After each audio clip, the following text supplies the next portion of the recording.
We're at the home of Dr. Deborah Perkins. That's right, and we're looking at her water feature. She's got some really large koi.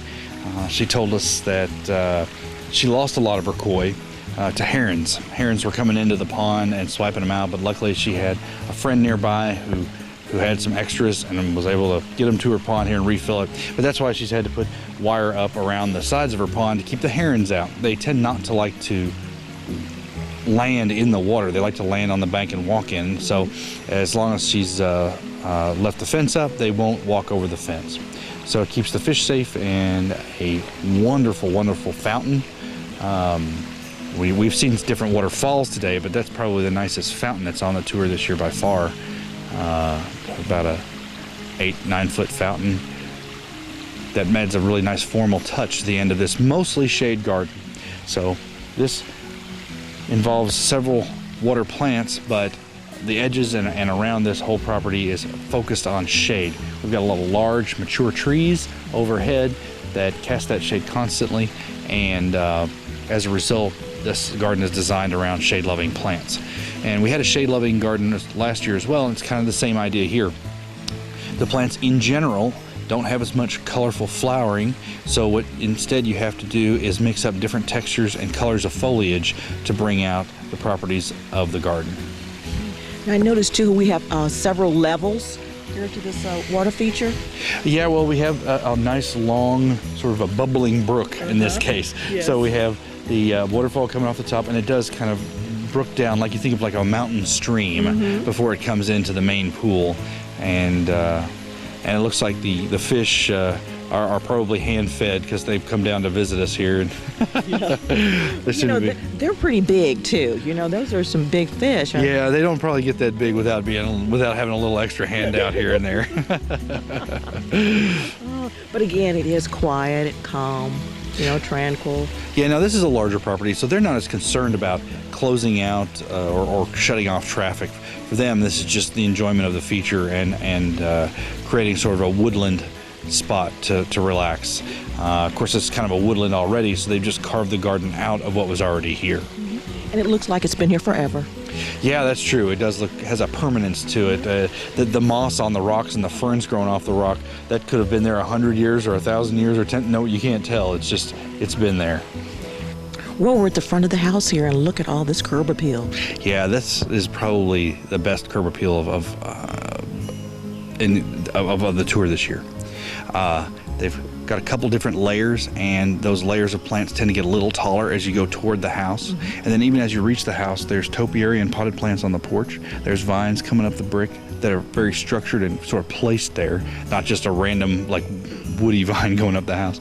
And then up above on the left, they've got a planter box that covers all three of the front windows there with lots of color in it that just makes the entire front of the house absolutely spectacular.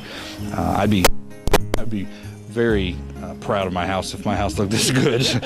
Hopefully I can get there someday, but they have done a great job of putting up just a beautiful, beautiful curb appeal, a curb feel in a front yard to die for. It is. And I notice here in front of the green fill, the ground covering there, it's so thick it looks like a carpet. Right, now that's called Pachysandra. There's a couple different varieties out there now, and they've got some newer varieties that can do some other things, but a very exceptional plant in that once it does cover the ground, and it takes a little while to get there, but once it does cover the ground, it is very thick, matte, like you talked about. Very few weeds ever grow through it once it's established. And here you can see they've gone from the mondo grass and the boxwoods and the Pachysandra. This isn't something that she has to spend much time with, but it's kind of a lot of square footage. So she's kind of met the goal of many a gardener to say, I don't have to put a lot of labor into a relatively large area.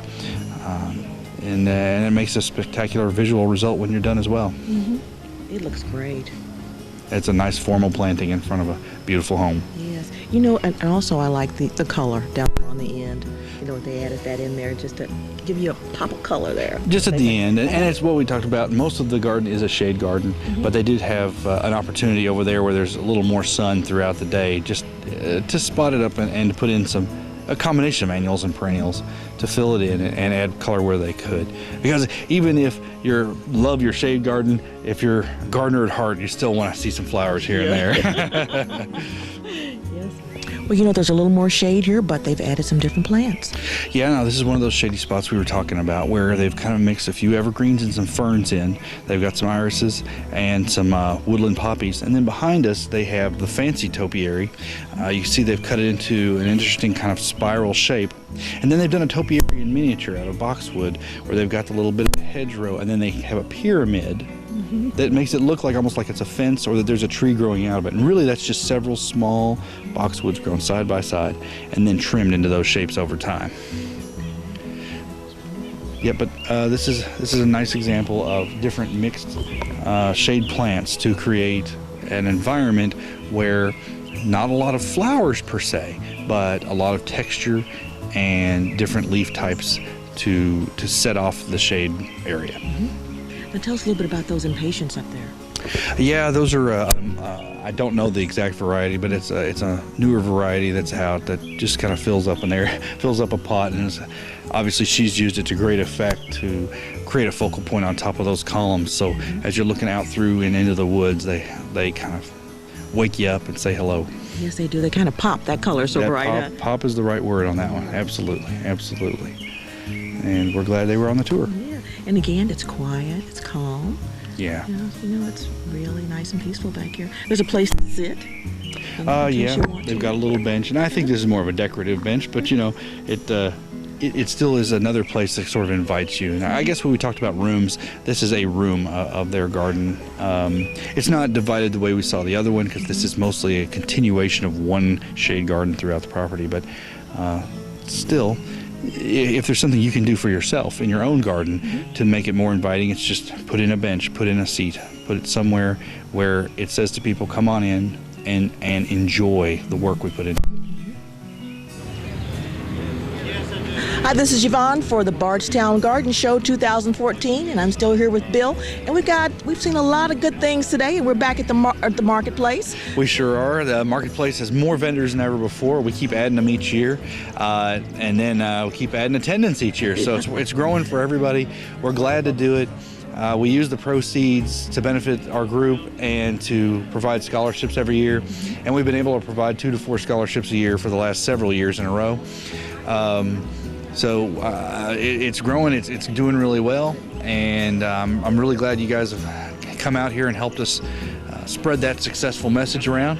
I'm glad we were able to go out today, take a look at the different water features, and we saw some topiary, a couple different pergolas. A bog. We saw a bog garden. That was something new for us. Yes. So I think we had another great successful tour this year, and I can't say enough how much we thank you for coming out and filming it and just saving it for posterity so that more people can enjoy. We had a great time with it today. As always, you know, this is our spring thing that we do, you know, in Bardstown. Come out and we make a lot of new friends and talk to some old friends and find some new ideas too, you know, because that topiary, that might be something that I might want to do later on, you know. Yeah, it take a little time, but I tell you what, it's one of those nice, it becomes a focal point that's not necessarily art, that's actually part of your garden that you can enjoy and know that you kind of did it yourself. Okay. Now listen, again, if somebody wants some help with things that are going on in their garden,